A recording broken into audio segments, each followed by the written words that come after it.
வணக்கம் நண்பர்களே! உங்களுடைய வாழ்க்கையில் ஒவ்வொரு நாளும் ஒரு புதிய வாய்ப்புன்னு சொன்னா, அத நீங்க நம்புவீங்களா? "அட போங்கப்பா தினமும் அதே வேலை, அதே கஷ்டம்" அப்படின்னு நீங்க நெனைக்கலாம். ஆனா உண்மையிலே ஒவ்வொரு சூரிய உதயமும் நமக்கு ஒரு புதிய வாய்ப்ப கொடுக்குது. அதை எப்படி பயன்படுத்திக்கிறோங்கிறது தான் முக்கியம். இத விளக்குறதுக்கு நான் உங்களுக்கு ஒரு குட்டி கதை சொல்றேன். வாங்க வீடியோக்குள்ள போகலாம். ஒரு சின்ன கிராமத்துல மீனாட்சின்னு ஒரு அம்மா இருந்தாங்க. அவங்களுக்கு தோசை சுட்டு விக்கிறது தான் தொழில். அவங்க தோசை கடை ஒரு மரத்தடியில இருந்துச்சு. மீனாட்சிக்கு காலையில எழுந்ததும் ஒரே ஒரு கவலை தான் இருக்கும். இன்னைக்கு எத்தன தோசை சுடுறது? எத்தன பேர் சாப்பிட வருவாங்க? தினமும் அதே மாதிரி தோசை சுட்டு, அதே மாதிரி வித்துட்டு சோர்வா வீட்டுக்கு போவாங்க. ஒரு நாள் மீனாட்சிக்கு உடம்பு சரியில்லாம போச்சு. அவங்களோட மகன் செந்தில், "அம்மா நீங்க ஓய்விடுங்க. நான் இன்னைக்கு தோசை சுடுறேன்னு" சொன்னான்.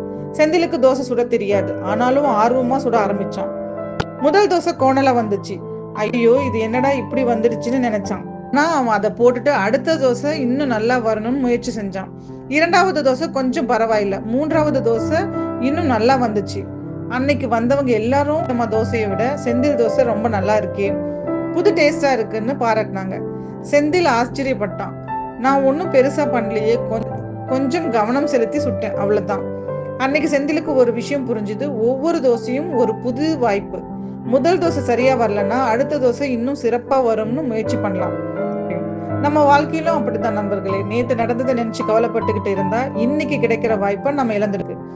புதிய விஷயங்கள கத்துக்க ஒரு வாய்ப்பு. பழைய தவறுகள சரி செய்ய ஒரு வாய்ப்பு. நீங்க கனவு கண்டத நோக்கி ஒரு அடி எடுத்து வைக்க ஒரு வாய்ப்பு. இன்னும் சந்தோஷமா இருக்க ஒரு வாய்ப்பு. ஒவ்வொரு நாளும் ஒரு புது வாய்ப்புங்கிற இந்த எண்ணத்தோட நீங்க உங்க நாள ஆரம்பிச்சீங்கன்னா, உங்க வாழ்க்கையில கண்டிப்பா பெரிய மாற்றங்கள் நடக்கும். நம்பிக்கையோட இருங்க. விடாமுயற்சியோட செயல்படுங்க. ஒவ்வொரு நாளும் உங்களுக்கு காத்திருக்கும் புதிய வாய்ப்புகள பயன்படுத்திக்கோங்க. இந்த கதை உங்களுக்கு புடிச்சிருக்கும்னு நெனைக்கிறேன். உங்க கருத்துக்கள கமெண்ட்ஸ்ல சொல்லுங்க. இந்த வீடியோ புடிச்சிருந்தா லைக் பண்ணுங்க, ஷேர் பண்ணுங்க, சப்ஸ்கிரைப் பண்ணுங்க. நன்றி, வணக்கம்.